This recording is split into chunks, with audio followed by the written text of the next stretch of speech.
আসসালামু আলাইকুম সম্মানিত গাইস। যারা দেশে এবং দেশের বাইরে এবং এলাকা এবং এলাকার বাইরে যারা আমাদের এই মুহূর্তে এই ভিডিওটা দেখতেছেন, সবাইকে আন্তরিক ধন্যবাদ ও অভিনন্দন। আসসালামু আলাইকুম। তো আমি যে কথা বলতে চাইছিলাম, আপনারা হয়তো ভিডিও থাম্বনেল দেখে বুঝে গেছেন যে আমি কি বলতে চাইতেছি আজকে। তো বিশেষ করি আমি আজকে বলতেছি যে আমি কেন ইউটিউবিং করতেছি না ইদারিং আজকে ৬-৭ মাস আমাদের ভিডিওগুলো নিয়মিত আপলোড হওয়ার কথা কিন্তু আপলোড হচ্ছে না। আর আমি কেন ইউটিউবে আসলাম, কি উদ্দেশ্য নিয়ে ইউটিউবে আসলাম, আজকে সব খুঁটিনাটি বিষয়গুলো আপনাদের মাঝে শেয়ার করতে যাচ্ছি। বিশেষ করে আপনারা জানেন আমি একজন ডান্সার ছিলাম। আগে আমি ডান্স করতাম, ডান্স আমার পেশা ছিল। তো ২০০৬ সালে আঙ্গুর সুবর্ণচরেতে আমাদের ডান্স প্রোগ্রাম সর্বপ্রথম চালু হয়। এই ডান্স প্রোগ্রাম চালু করার মেন উদ্যোগদাতা হলো, আপনারা কে ছিলেন বা না ছিলেন আমার কমেন্টের মাধ্যমে জানান দিন। যারা নোয়াখালী বসবাস করেন তারা হয়তো চিনতে পারেন। আমাদের এখানে একজন ভাই আছে, কচ্ছপ মার্কেট সুবর্ণচর, আজিজিয়া কচ্ছপ মার্কেট, নাম হচ্ছে বুট্টু, নাকি বেলাক বুট্টু বলে নাম নাকি সবাই চিনি। বেলাক বুট্টু এবং নজরুল এবং সুমন এবং আরজু, ওরা সর্বপ্রথম ২০০৬ সালে অনুষ্ঠান শুরু করে। মানুষের বিয়ে বাড়িতে বিভিন্ন প্রোগ্রাম অনুষ্ঠান ওরা করে।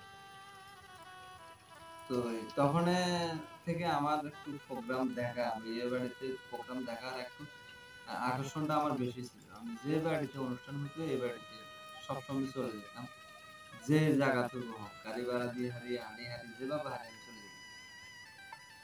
তো এগুলা চলতে চলতে ২০০৭ যখন আসলো, আসার পরে আমাদের ডান্সের জগতে আরেকজন লোক যুক্ত হলো।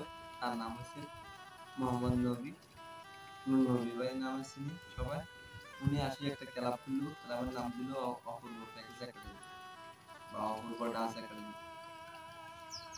দেয়া হয় ধারণা ২০০৭-এ ১৯১৬ মোটামুটি উনি আসার পরে মেয়েগুলা, ডান্সার মেয়েগুলা আমাদের মাঝে আসে, নিত্য নতুন মেয়েগুলো আসতেছে।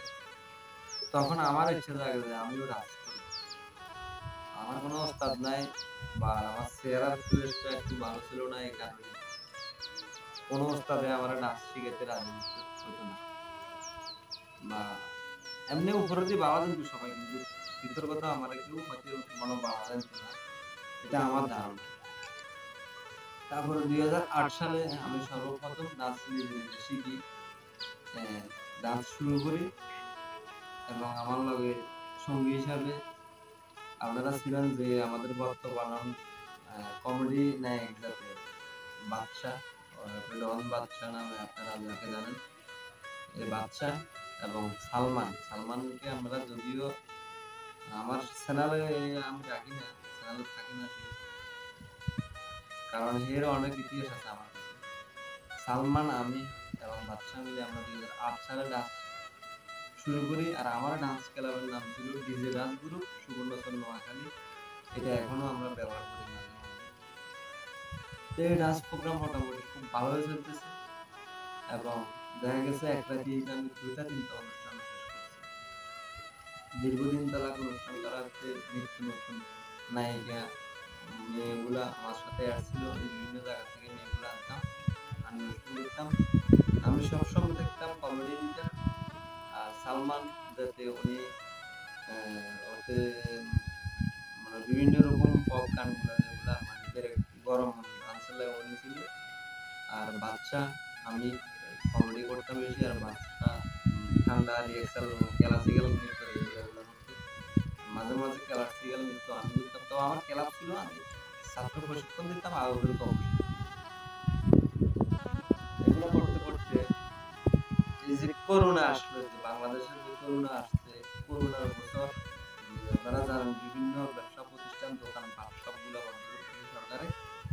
তখন আমি আমার ক্লাবটা খারাপ ক্ষেত্রে আপনারা জানেন হয়তো যে করোনার টাইমে মনে করেন মসজিদে দাঁড়িয়ে নামাজের মানুষের জায়গা পাইতো না, প্রচুর মুসল্লি হয়ে গেছিল করোনাকে কেন্দ্র করে। তো তখন আমরা নিজেরও আমরা নামাজ পড়ছি, যাইতাম। তো নামাজ পড়তে পড়তে মানে ওই ডান্সের প্রতি একটা মায়াটা উঠে গেছে, এগুলো আর ভালো লাগতেছে না। তখন আমি ডান্স থামা দিয়ে দিচ্ছি, ডান্স আর করি না।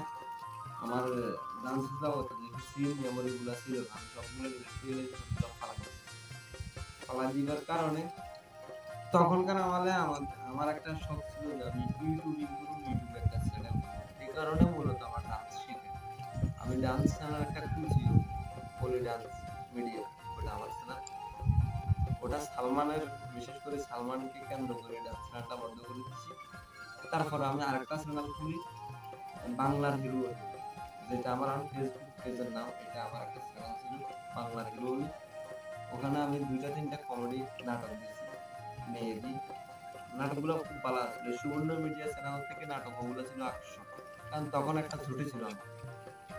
তখন সে চ্যানেলটা আমার আর টিকে নেই, তখন আমি চ্যানেলটা বাদ করে দিবার পরে দীর্ঘদিন তো আমার চ্যানেল করবি না, ভাবছি ইউটিউবিং আর করবো না, কারণ আমার লোক নেই।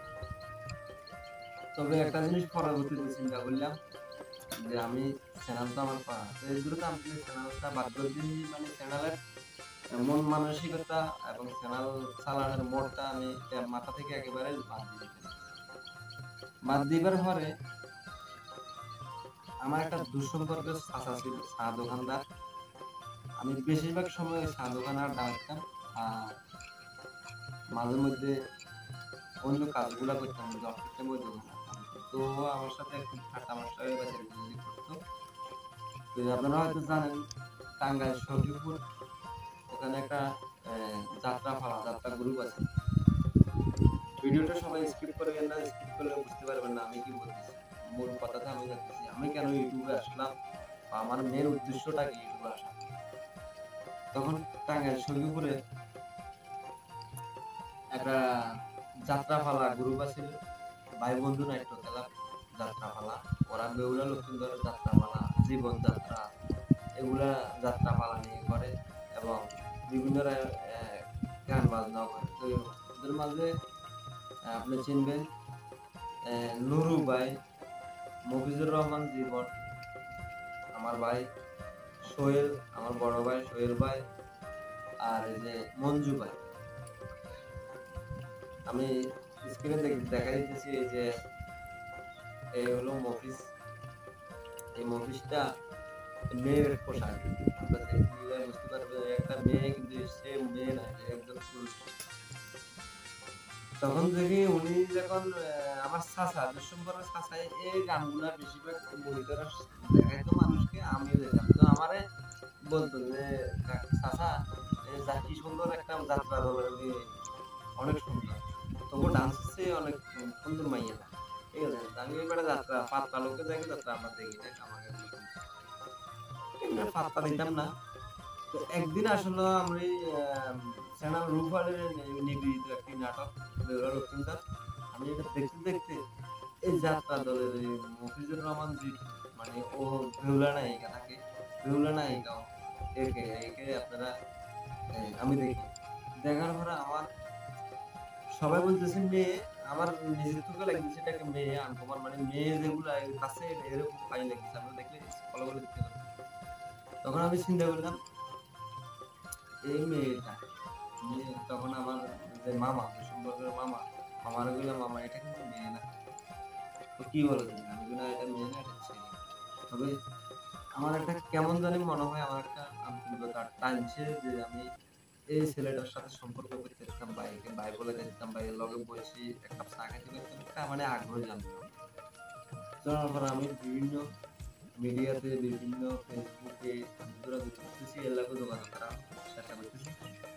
পরে চেষ্টা করতে করতে করতে করতে কিছুদিন পরে, মাস 1.5 মাস পরে আমি একটা ইউটিউব চ্যানেল থেকে নাম্বার লইয়া পরে সরাসরি ফোন জানতে পারলাম যে আসলে সে ছেলে, এর নাম মফিজুর রহমান জীবন, এর বাবার নাম মোহাম্মদ আলী, আমার বাবার নাম মোহাম্মদ আলী।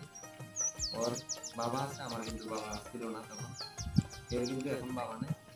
তখন এর সাথে বিভিন্ন রকম কথাবার্তা করছি। তখন ছিল রমজান মাস, পুরো 1 মাস তার সাথে মানে আমার সম্পর্ক সম্পর্ক করতে করতে এক পর্যায়ে করোনাও চলে, আবার রমজান মাসও চলে। যেমন মনে করেন ওর জন্য আমি বিভিন্ন রকম গিফট বড়ি পাঠাই, আবার সেও আমার জন্য পাঠায়, আমিও পাঠাই আমার জন্য পাঠায়। তবে আমি একটু বেশি পাঠাইছি, সে একটু কম পাঠাইছে। পাঠাতে পাঠাতে আমার একটা একদিন মানে শখ জাগলো যে আমি মফিজুর রহমান জীবন ঢাকায় যাবো, জীবনের সাথে দেখা করবো। ঠিক আছে, সেও বললো আচ্ছা ঠিক আছে ভাই, তো এর ফাঁকে আপনাদেরকে আরেকটা কথা বলি, মফিজুর রহমান জীবন এমন উস্তাদ লেবু মিয়া আর নুরু মিয়া, সোহেল ভাই, এরা নাকি এদের কমিটির ভিতরে কি একটা সমস্যা হয়েছে, মফিজ আর সোহেল ভাই তারা ফাট, এটা কিন্তু আমি জানি। তো মফিজুর রহমান জীবন যাচ্ছে মফিজ ভাই, এই লোকটা এই লোকটা এই হলো মফিজুর রহমান জীবন। এরা কিন্তু আপনারা ইয়ে করে না, মানে কি ফোনে বেশি সময় দিতে পারে না, কারণ সর্বোচ্চ উনি ফোনে সময় দিতে 2 থেকে 3 মিনিট, কারণ ওর অনেক ভক্ত, এই কারণে সময়টা দিতে পারতেছে না। এই কারণে ওর সাথে আমি কথা বলি কম।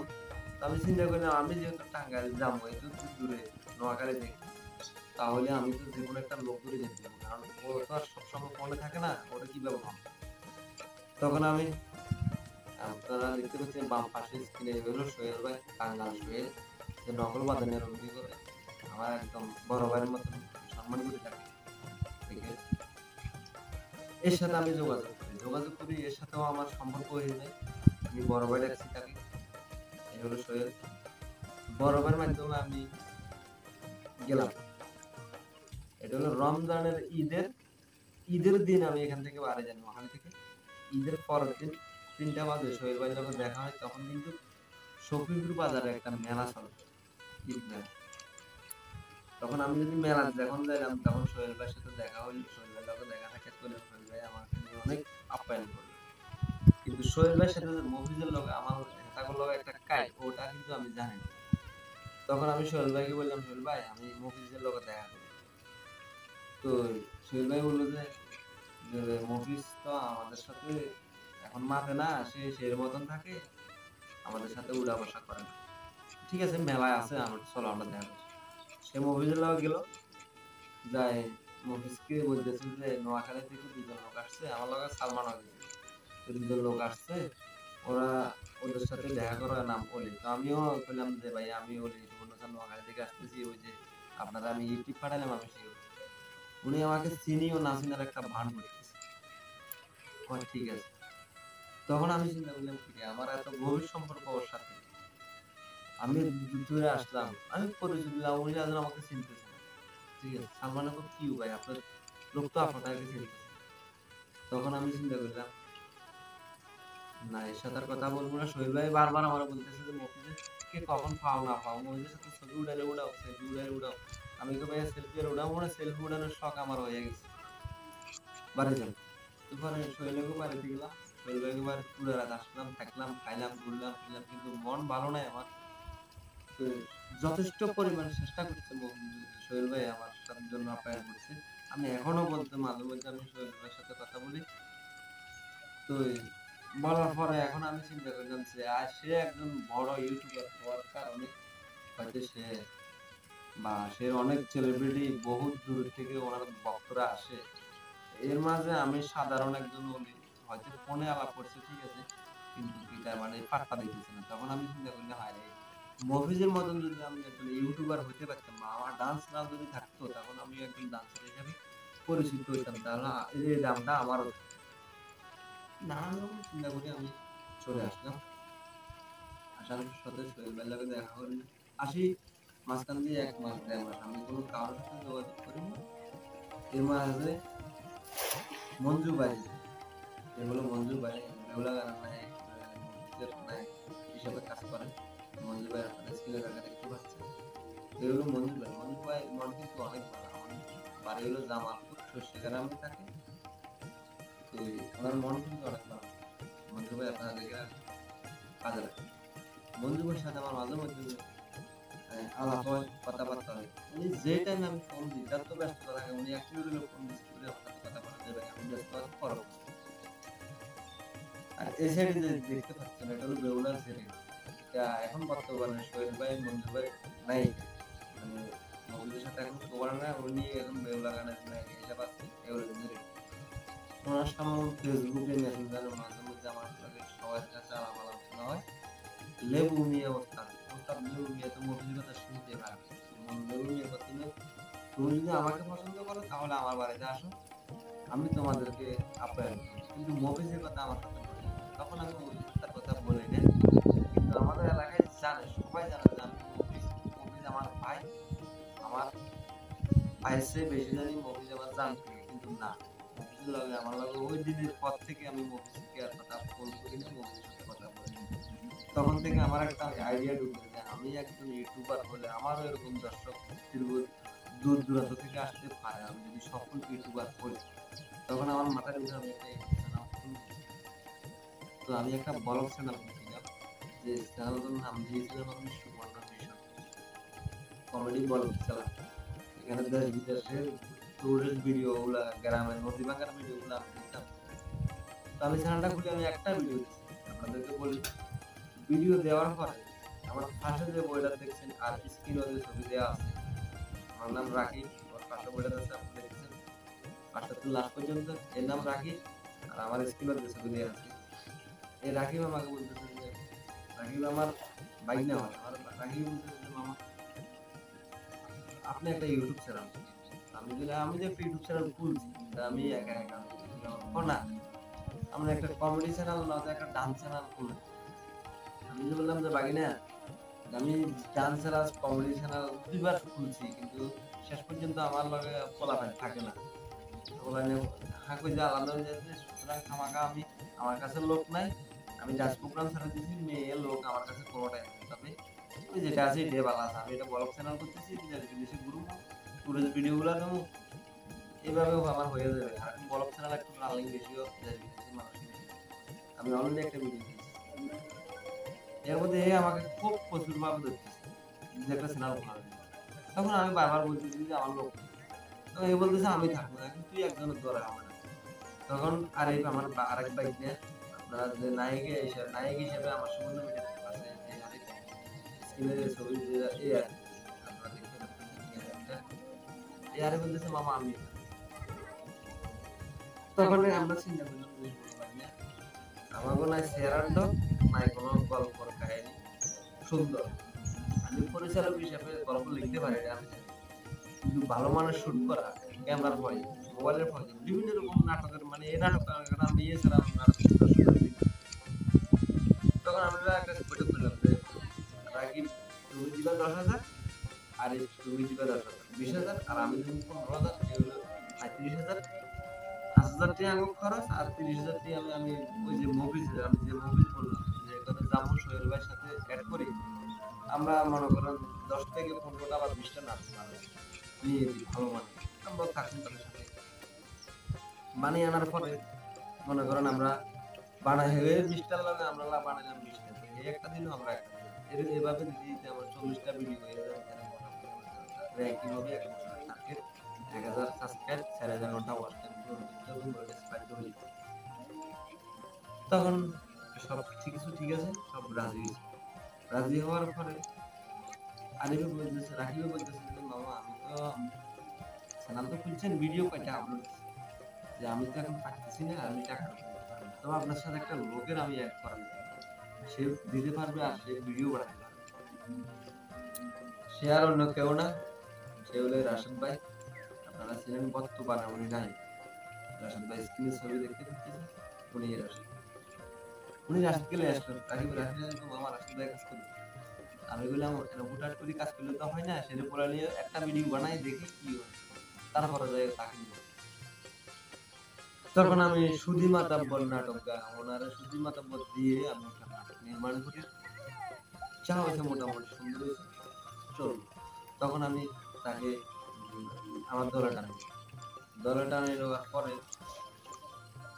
ওর দলে টানে নেওয়ার পরে আমার 10টা 15টা আমার থেকে ছুটে গেছে, মানে যেগুলো আসার কথা ছিল আমরা একটা জিনিস ফলো করলে দেখবেন যে সুধী মাতাব্বর নাটকের ভিতরে আরেকটা ছেলে ছিল, সে ছেলে আর আমার কোনো নাটকে তার নাই, সে একমাত্র রাশেদ ভাইকে নিয়েছি কারণে সে আসছে। যাক, তখন রাশেদ ভাই চিন্তা করলাম, রাশেদ ভাই আমি একা তো ইউটিউবে চালানো আমার পক্ষে সম্ভব না, তবে আমরা তিনজনে মিলে চালাম, আরিফ, রাশেদ, আমি, আমরা তিনজন গ্রুপ পার্টনার, 1 টাকা যাক 2 টাকা যাক এর পিছনে আমি দেব, আমরা সবাই দেব ভিডিওগুলোর কাজ বানাই। তুমি না কাজ করতে সেরা খরচপাতি দিয়ে না, আমি নিজে নিজে একা এমবি খরচ, রেডিং খরচ, বিভিন্ন রকম জিনিসপাতি কেনাকাটা, গাড়ি ভাড়া সবকিছু আমি নিজে বহন করি। ওনার একটা হুন্ডা ছিল, হুন্ডার তেল ভরে দিতাম, উনি চালাই দিয়েছে, উনি হেল্প করলে এন করছে। আর এই যে মাঝে মধ্যে মানে সবগুলা শিল্পী আমার গা চালান দিয়েছে, নায়িকা একটা বাইরে থেকে আনলো, আমি আনলো লাগে, মোবাইলে যা সম্ভব লাগে আমি দিতেছি। তো তারপর যা বলতেছিলাম, ওদেরকে যদি আমি যদি বলি 1টা বাজে সবাই আসবেন আমরা ভিডিও বানাবো, ওরা আসে 3টা বাজে। ওদেরকে যদি 3টা বাজে আসতাম বলি, ওরা আসে 5টা বাজে। এই যে কিছুদিন আগে আমি একটা ভিডিও বানাবো, শুক্রবারের দিন আমি ভিডিও বানাই, শুক্রবারে জুমার পর পরে। তো ওর সাথে আমার সাথে কথাবার্তা রাশিদ ভাই যে আমি শুক্রবারে ভিডিও বানাবো জুমার পরে, রাশিদ ভাই সহকারে এবং কি সব পোলাপানকে মানে ফোন করে দেওয়া বলা হয়েছে যে আমরা জুমার পরে ভিডিও বানাবো। কিন্তু জুমার পরে আমি যখন বাড়ি ফোন দিই, কিরে রাশিদ ভাই ভিডিও বানাই দিন, রাশিদ ভাই আমাকে প্রশ্ন করে কি এর ভিডিও বানাবেন, পোলাপান কি জোগাড় হয়েছে? কিরে ভাই আপনি সহ নিজে না একসাথে হলেন কথাবার্তা করে বুঝলেন, এই কথা ফোনটা কাটিয়ে দিল, আমি ফোন কাটিয়ে দিলাম। তারপরে উনি আমার কাছে যে বরাবর 4টা বাজে। এখন আপনারাই বলেন, আমি যদি 4টা বাজে ভিডিও বানাই ফেলে যখন আমার বাড়ি থেকে বাইরে হই, তাহলে আমরা যে জায়গায় শুট নেবো, জায়গার প্লেসটা দেখা বা জায়গাটা বেছে লই, আমার একটা জিনিস গল্পটা একজনের ডায়লগটা বাসায় দেওয়া, এই সময়ের ভিতরে কি হয়? হয় না, কখনো হয় না। আজকে 1টা বছর আমার ভিডিওগুলা, আমি কি বলবো, আমার এসামের ভিডিওগুলা আমার নিজের থেকে ভালো লাগে, তারপরেও আপনারা আমার ভিডিওগুলো দেখতেছেন। আপনারা, আপনাদের কাছে আমি কৃতজ্ঞতা, আপনারা এই 1 বছরে আমার অনেক সাপোর্ট করেছেন, আপনাদের দোয়ার মতে আমার চ্যানেল আজকে মনিটাইজ পাইছে। আমার অ্যাকাউন্টে এখন 47 সেন্ট হয়েছে হবে, এটা $100 হলে আমি উইন্ডো করতে পারবো। আর $10 হলে মানে $10 হলে আমার এক্সচেঞ্জের একটা লেটার দেবে, লেটার দিলে আমি একটা আশা রাখছি একটা পার্টি করবো সবার মাধ্যমে, এইটার একটা ভিডিও রিভিউ করবো। কিন্তু হইতেছে না, কারণটা হলো আমি ভিডিও তো ভালো দিতে পারতেছি না। আর আজকে 6 থেকে 7 মাস তারা এক একজন এক এক লাইনে ব্যস্ত, ভিডিও বানাইবো না বানাইতো না, আইবো না আইতো না, সকালে বানাইবে বিকেলে বানাম না, তারা তাদের মতন চলতেছে, আমাকে কিছু বলতেছে না, ভিডিও বানাইবো কারণ বানাইতেও কারণ আমি বলছি যে ভাইয়া ভিডিও বানালে তোরা বানা, আর যেদিন বলবি আমি সেদিন আমি করছি, কিন্তু ওরা আমার যদি বলি কি ভিডিও বানাইতে না, ভিডিও তো বানাবো আমি বানাবো, মানে আমার হচ্ছে দক্ষতা ভাই। কিন্তু আমি ভিডিও বানাইতাম যদি 4টা বাজে আসে, 1টা বাজে আসেন আমার কাছে আগে 3টা বাজে, আপনারাই বলেন আমার ভিডিও তার কারণে আমার চ্যানেলের ভিডিওটা নিয়মিত আপলোড হচ্ছে। তো এই মিলে অনেক বার আছে, 6 থেকে 7 মাস ওনারা আমার লগে এগুলো করতেছে।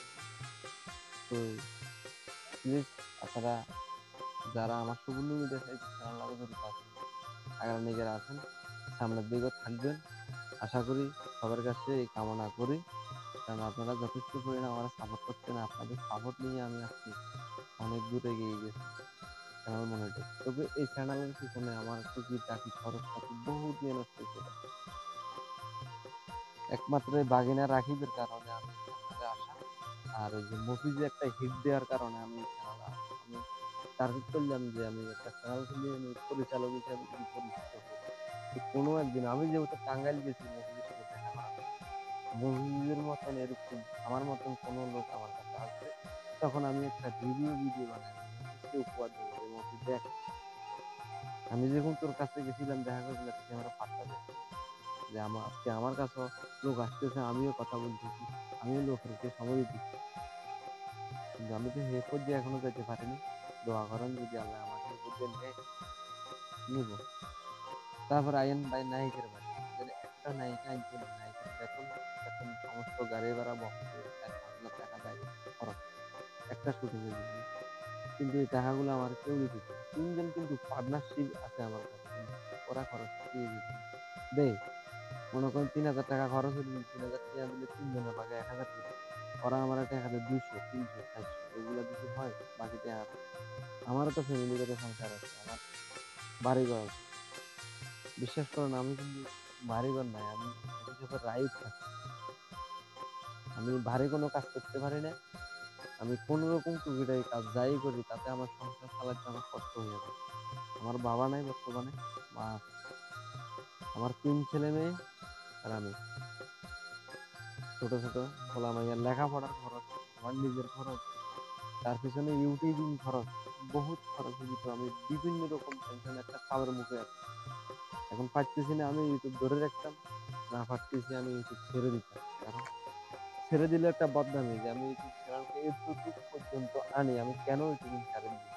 আর অনেক টাকা এখানে ইনভেস্ট করছি। আমার পরিবার হইতে আমার ফ্যামিলি সবাই জানে যে আমি একটা ইউটিউব চ্যানেল করছি, ইউটিউবের সফলতা আসতেছে। কিন্তু এখন আমার দুর্ভাগ্য, কারণ আমার কমিটি আমার লগে আমার লোক ঠিক নেই। তারা সকালে এক কথা, বিকালে এক কথা, সন্ধ্যা এক কথা, সকালে এক কথা। ভিডিও বানাইবো কি বানাইবো না, বানাইবো না, ডায়লগ যদি একটা করে ওরা বলে আরেকটা। যেখানে বলি কানতে হবে এরা এখানে হাসতেছে, যেখানে বলি হাসতে হবে এখানে এরা কানতেছে। উল্টা পাল্টা করে আমি বুঝি না। আমার সাধারণত আপনাদের কাছে আমার একটা রিকোয়েস্ট, একটাই প্রশ্ন, যে আমি তো এই ব্লগ চ্যানেল নিয়েছিলাম, তখনই ভালো ছিল, যা করার আমি নিজে করতাম। আমার সাথে এই লোকগুলা বাজার কি দরকার ছিল? আর বাজি আমাকে মাঝ পথে আনি দি ছেড়ে দিই, বা এভাবে নিজের মতন অফ করে থাকারও বা কি দরকার ছিল?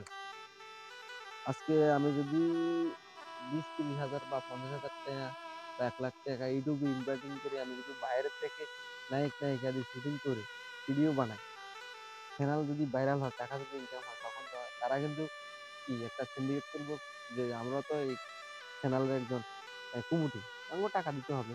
এখন এখন আপনারা বলেন যে আমি সবকিছু টাকা আগারে নিগারে ইনভেস্ট করে দুঃখ কষ্ট এডিং এডিং দিনের পর দিন জাগে থাকি, গল্প লেখি, আমি কেন টাকা এভাবে মানুষকে দিব?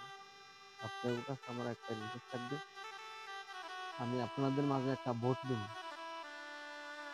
এই ভোটের মাধ্যমে আমার কমিটির ভিতরে আমি আমি তো আছি, আমি যেহেতু চ্যানেল খুলছি, আপনারা যেহেতু ভিডিও পাইতেছেন না, পাবেন।